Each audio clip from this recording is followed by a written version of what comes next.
पैसा अधिनियम में ग्राम सभा शक्तियों को हटाकर सरकार ने आदिवासियों के साथ घोर अन्याय किया है। कांग्रेस ने सत्तारूढ़ दल पर आरोप लगाया, सरकार झूठे वादे दे रही है जो भविष्य में आदिवासियों के लिए। तुषार चौधरी, पैसा अधिनियम 2017 में लागू किया गया था। ग्राम सभा को राज्य सरकार का अधिकार प्राप्त था। ऐसा लगता है कि इसे हटा दिया गया है। कांग्रेस और नेता तुषार चौधरी ने कहा कि ग्राम सभा की पूर्ण स्वीकृति के बिना कोई भी सरकार परियोजना स्वीकृत नहीं की जाती है।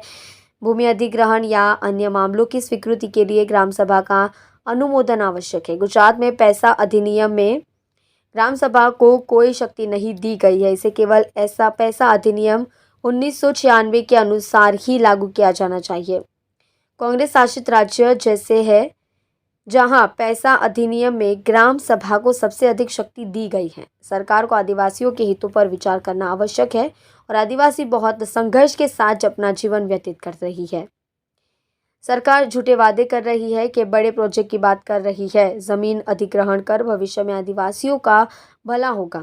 आदिवासी चिंता जता रहे हैं। केंद्र सरकार आने वाले दिनों में वन भूमि पर एक नए कानून लाने की कोशिश कर रही है। आने वाले दिनों में लोकसभा के अंदर वन भूमि कानून पारित होने जा रहा है। इसे लेकर आदिवासियों में पहले से ही चिंता है। जी तुषारभाई, प्रेस कॉन्फ्रेंस रखવામાં તો કઈ પ્રકારના મુદ્દાઓ રજૂ કરવામાં આવ્યા પ્રેસ વાર્તામાં? હાલમાં જે ભારતીય જનતા પાર્ટીની પ્રદેશ કારોબારી સુરત ખાતે યોજાઈ હતી અને એ લોકોએ કારોબારીમાં આદિવાસી બેઠકો કઈ રીતે કબજે કરવી એના પર વિચાર વિમર્શ કર્યો હતો અને અમને જે જાણકારી મળી છે એ પ્રમાણે દ્રૌપદી મુર્મુને રાષ્ટ્રપતિ પદના ઉમેદવાર જાહેર કર્યા બાદ એ લોકો દ્રૌપદી મુર્મુના નામે આદિવાસીનો મત માગવાની વાત કરી રહ્યા હોય ત્યારે અમે આ પ્રેસ કોન્ફરન્સ દ્વારા કહેવા માગીએ છીએ કે આદિવાસીના પ્રાણ પ્રશ્નો છેલ્લા 27 વર્ષથી ગુજરાતમાં આપની સરકાર હોવા છતાં પણ આપ એનું સોલ્યુશન લાવી શક્યા નથી। જેવા કે આદિવાસી સમાજમાં બેરોજગારીનો પ્રશ્ન હાલ ખૂબ ગંભીર છે। એ જ રીતે જંગલ જમીનનો જે કાયદો કેન્દ્ર સરકારમાં કોંગ્રેસ દ્વારા પસાર કરવામાં આવ્યો હતો એની અમલવારી પણ ભારતીય જનતા પાર્ટીની સરકારે જે કાયદામાં જોગવાઈ છે એ પ્રમાણે કરી નથી। માત્ર ખેડાણના હકો આપ્યા છે। ઘણી બધી અરજીઓ હાલ હજી પણ પેન્ડિંગ છે। એ લોકોને જંગલની જમીન આપવામાં પણ આ સરકાર નિષ્ફળ રહી છે।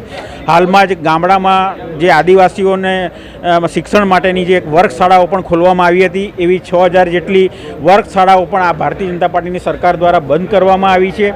અને જે પૈસા કાયદાનો અમલ જે ભુરિયા કમિટીની ભલામણ દ્વારા કોંગ્રેસની સરકારે જે પૈસા કાયદાઓ બનાવવામાં આવેલ હતો, લોકસભામાં પસાર કરવામાં આવેલ હતો, એનો અમલ પણ આ ભારતીય જનતા પાર્ટી માત્ર કાગળ પર કરી રહી છે। એટલે અમે માંગ કરીએ છીએ કે છત્તીસગઢમાં જે કોંગ્રેસની સરકાર પૈસા કાયદાનો અમલ જે રીતે કરી રહી હોય એ જ પ્રમાણેનો પૈસા કાયદાનો અમલ ગુજરાત સરકાર પણ કરે એવી અમારી માગણી છે।